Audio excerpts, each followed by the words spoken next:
Hello friends, welcome back to the new tutorial of the Pillow library with Python. Those who haven't subscribed my channel yet, please do subscribe my channel, and if you like the video, please do like, share and comment on my video.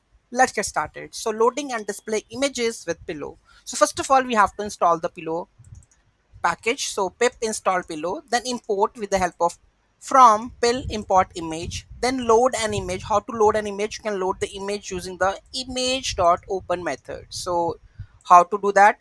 Just image path, then image.open. Okay, then after that, if I open it, then I want to display that one. To display the image.show will help you, right?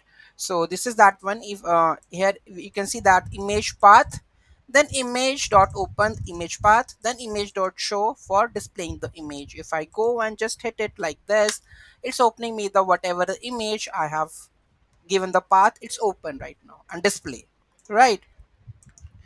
There is another thing, that is, if you want to check with whether the file is exist, like conditions, okay, error handling. So you can also use this one code where we have handled the error, right? So just add this.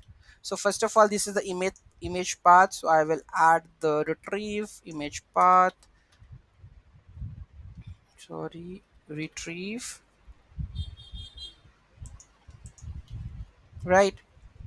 And here we go with image, then show. If exception handling, file not found, then file not found, or if something IO error, that cannot open the image, okay, with the path, right? So let's try to open it.